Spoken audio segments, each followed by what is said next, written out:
Hello everyone, and welcome back to Sonic Advance 3 on the Nintendo Game Boy Advance. I am One Wild Sheep yet again, and today, ladies and gentlemen, we're going to be playing as Sonic and Amy through Twinkle's Snow Zone. And as I said previously, basically any character that has Amy as a partner gets to adapt Amy Rose's playstyle. Although the difference is we do get hold of the spin dash, which Amy doesn't have originally, so it's still a bit easier than Amy Rose in Sonic Advance 1 if we play it like this, but you know, it's a thing. And basically both of Amy's tag actions, when you use the R button in order to access her, they basically both send you up in the air, so you can use her as either a double jump or use her as a high jump, you know, ladies and gentlemen. Which is pretty damn cool, what can I tell you? What can I tell you? Indeed, yes. But yeah, Twinkle Snow by here doubles as both the ice level and the water level for this game, because there is a lot of water. And you might be wondering, hey, wait, we already had a water level, why have we got another one? Well, technically, the second zone of the game, third zone of the game I should say, isn't really much of a water level per se. There's water in it, but there's not much. This zone goes all out with the whole water. This zone goes all out with water being in every single act, you know, ladies and gentlemen. And basically, one of the things I do love about this zone is if you know where you're going, if you know what you're doing, you can actually potentially dodge the water as well, because at least I'm pretty certain there's a way to avoid going into the water, because the water is only ever on the bottom half of the zone.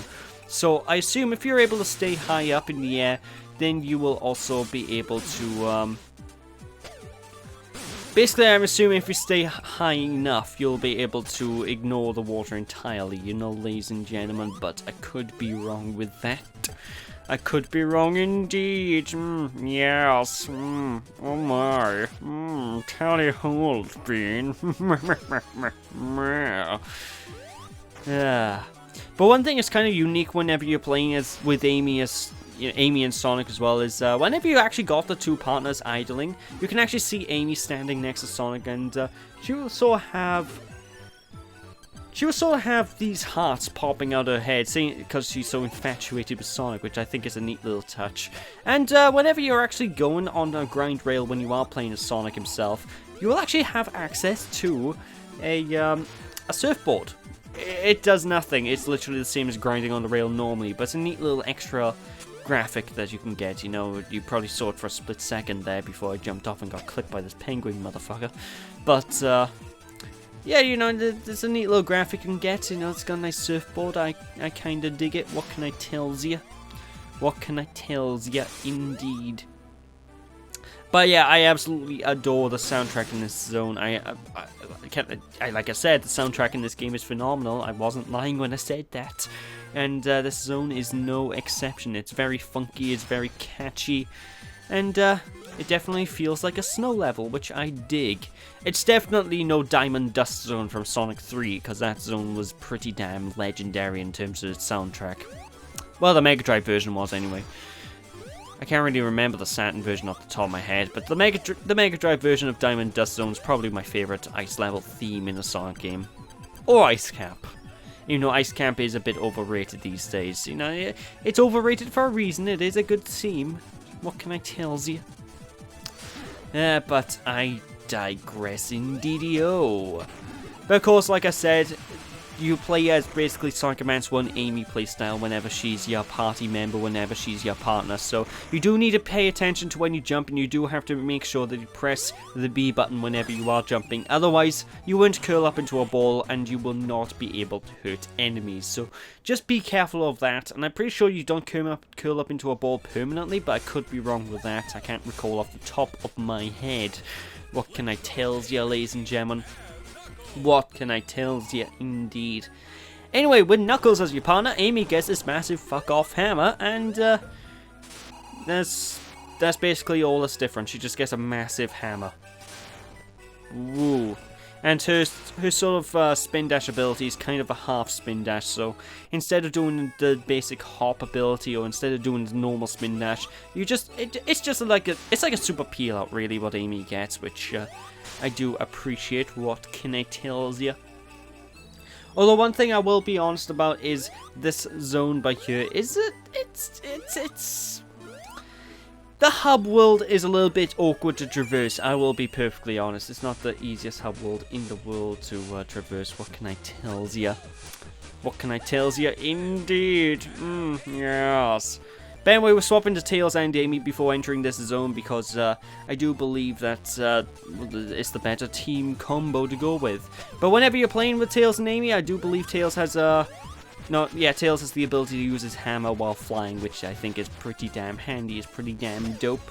Especially considering Tails normally, whenever he's flying, is completely vulnerable, so I like that. It gives you, it helps you out a little bit. What can I tell you, ladies and gentlemen? What can I tell you? Indeed, yes. But of course, as you can tell, the top left of the screen says flight, so we can't actually use power. Like, we can't break through any power barriers, and we can't go super duper fast. So, like I said before, flight is probably the most useless of the types. Whenever you, out of the 3 character type, team types you can get. Which is a bit of a shame. I really wish they had like some sort of routes that maybe are only accessible by flight characters. But then again, with the way this game's designed, they probably would have hid Chow up those alternate routes, which would have been a bit annoying. But I don't know. I digress. Anyway, the reason why I went into this zone as Tails and Amy as opposed to Knuckles and Amy, well, Amy and Knuckles even, is because Tails and Amy actually is, I don't know, I find them to be a better combo for this particular one, if I'm to be perfectly honest. I don't know. Like, usually, for the most part, whenever I'm picking a character team for a certain zone, it's usually a team that I think works with the zone, works with the level design better than most others, folks. Not all the time, because sometimes I just completely forget and I just go with whatever character I want. Especially, that's more apparent during the later parts of the playthrough, like in the final zone where I spent the majority of the time, if I recall correctly, playing as Cream the Rabbit, but, that's for later down the line. What can I tells ya? What can I tells ya? Indeed. Yes. But of course, as you can tell, the same types of shields and items from the Advance series also make a return, like the Lightning Shield is still here. And I always found it really weird how Sega brought back the Lightning Shield, but they never brought back any of the other shield types. I mean, now sometimes we may get the other elemental shields if we're lucky, but it's not very often. The majority of the time that we see shields that are elemental, it's always Lightning Shield and nothing else. And I don't know. I can see them doing quite a few good, decent maneuverability opportunities with fire shields and whatnot. Like maybe make fire exclusive paths that only the fire shield will allow you to get through. I don't know. It just sort of bugs me. They're just really underutilized, the shield types throughout the series, and I don't know. There's loads of things they could potentially do with them, but they never do, which is a shame. But I don't know. I'm just sort of rambling at this point. Although I do say that the fire shields, like the other elemental shields, aren't around as much anymore. But the fire shield does kind of make a return in Shadow the Hedgehog. So, they're not gone for good, but I still think they're not utilized as well as they could be. They never utilize the shield types as much as they can, and I don't know. It's kind of a similar issue I sort of have with Mario Brothers right now with power-ups and stuff, because I always find that Mario tends to use a power-up a lot in one game and then completely abandons it in another title they done online. Which, truth be told, I do understand, because obviously new power-ups equal new gameplay mechanics and what have you, but obviously this also doesn't count towards nostalgic-based items like Fire Flower or the Raccoon Tail, for example, but I don't know. I'm just sort of rambling at this point. I'll be perfectly honest. But whenever you're in underwater, whenever you have Amy as your partner, one thing I can kind of recommend is, because of the lower gravity, because of the lower likelihood. Oh, by the way, drowning music's back. The that song's back. But because of how slow you move when you're underwater, you can actually utilize Amy to do infinite numbers of jumps until you reach basically the top of the water. So you can effectively use Amy Rose as a partner character in order to cheese your way to get out of water if you're in trouble, which I do like. I do absolutely appreciate. What can I tell ya? Goddamn enemies. The worst thing, it's annoying when enemies get me from off screen, but it always bugs me even more so when I know an enemy hits me and it's my own fault for the enemy hitting me, because then I don't really have an excuse. Oy. Ugh. Oh, thank God. Yeah, this act of the stage is very filled with the water, so you're very likely to have at least hear the drowning music once during this act. But if you know what you're doing, you can get through just fine. What can I tell you? What can I tell you? Indeed. But anyway, now we're going to swap over to Knuckles and Amy as the playable characters. And of course, like I said, Knuckles controls basically like Amy. There's nothing special about him. But he does have his traditional glide, which I think Amy's actually one of the only characters that give him a traditional glide back. And one thing that this also gives Knuckles is a brand new move, which is the ability to spin dash up walls. You know, this is the kind of thing I like about the partner system. I don't like how it nerfs the characters in a lot of aspects, but I love how it's introducing new techniques. It's introducing new moves. Like, Knuckles has never been able to spin dash up a wall before, but now he can. And I absolutely adore that, and I really wish it was a part of Knuckles' standard ability from this point onwards, because every time now I see Knuckles whenever I'm climbing a wall, it always bugs me if I can't spin dash up a wall ever since I played this game, because it's just so much quicker than just climbing it very monotonously, you know, ladies and gentlemen. Ugh. Like I say, you're probably sick of me talking about the partner system and whatnot, but you know, it's good aspects to it and there's bad aspects to it. I love the fact it adds new abilities. I love the fact it changes up the gameplay and changes up the playstyle. I just really don't like the fact that it nerfs a couple of character types. It nerfs some of the characters and changes them up completely to what you expect from previous Sonic games, which is it's a bit of a shame in the grand scheme of things, in my professional opinion. What can I tell you?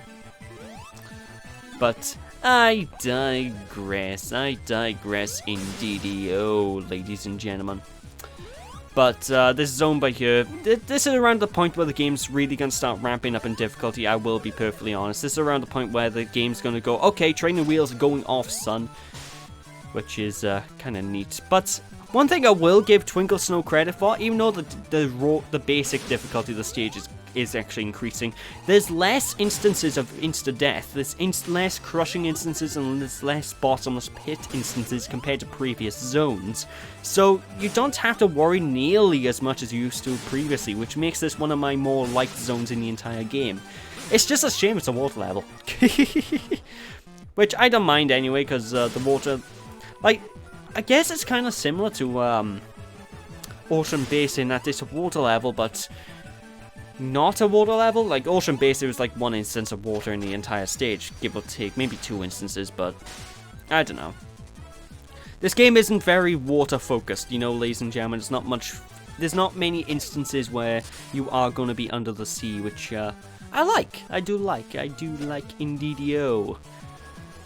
I mean, don't get me wrong, water levels can be done just fine, but they're difficult level types to accomplish, and sometimes the games fail to reach what I consider to be a good water level. What can I tell you, ladies and gentlemen? But I digress. Anyway, Act 3 of this zone is one of the more trickier acts in order to get to Chow, and all the Chows seem to be in really obnoxious and tedious locations to go and collect them, so just keep an eye out, just be careful when you're hunting for the damn things, because obviously they're in really awkward pathways, and you need to really make use of the right character combinations in order to get to a lot of them with little effort, you know? But, I digress. Also, I do like Knuckles' whole swim on the top of the surface thing, but I'm actually surprised Sega don't actually do anything with that, like maybe add an alternate path that only Knuckles or someone who could fly across could get to. I don't know, it's something I think seems to be a missed opportunity. Unless there is pathways like that in this game and I'm just blind, which I'm gonna be honest is very likely the case, because I'm not very observative when it comes to games. Hell, not even games, I'm just flat out not very observative in general. I'm a very non-observative person, you know. I'll miss simple objects in the environment, which is it's a bit annoying. It's one of my issues I have with gaming. I'm never observant enough. Which is kind of annoying because one of my favorite genres is collectathon platformers, which means, you know, chances are I'm going to play those games. I'm going to miss something simple that any old person would be able to see, and that would screw me over, but I digress. Anyway, this Act 3 over and done with. Which means we also got the special key, so it's time to go and find the special stage, you know, ladies and gentlemen. But the special zone can be a little tricky to find in this one. It's basically right next to the Act. I think it was Act 3. Basically, it's right next to one of the Act entrances, so you just need to look up. Which caught me off guard. I spent a good while just searching for the damn thing, so, hey, now you know. And knowing's half the battle. No, that won't really work. Knowing's half the battle. Gotta go fast. Yeah, that works. I'll go with that. But of course, it's another special stage, you know, everything I've said still applies. You still have to watch out for the bombs, watch out for the enemies that come up. And this is around the point where the difficulty starts to ramp up, so be careful, try not to get hit nearly as much, because from this point onwards, you're going to start seeing it's going to be a lot more tricky in order to keep the right amount of rings up, you know, ladies and gentlemen. It's a lot more finicky, it's a lot more strict of a ring limit to collect. What can I tell ya? So that's the best thing I can sort of say. Just keep an eye out and be careful. What can I tell ya? And you also sometimes have instances like this where bombs will be lined up right next to the rings. So basically the layout is a little bit more dickish than it was previously, but I digress. I still recommend going after enemies though whenever you see them, as opposed to the trailer rings, because the enemies usually give you like between 5 to 10 rings. I forget how many, and you know, it's kind of handy to deal with, because it's basically a clump of free rings if you're able to defeat them. Unless you have, like, no depth perception, then you may have a bit of trouble here and there, but, you know, for the most part, you should have no troubles whatsoever. I just basically flew through the stage. But, yeah, this one's a little bit more stingy, so you may have a bit more trouble if you do get hit, find yourself getting hit quite a bit. What can I tell you, ladies and gentlemen? What can I tell you, indeed? Yeah! Amy got a Chaos Emerald! Wow!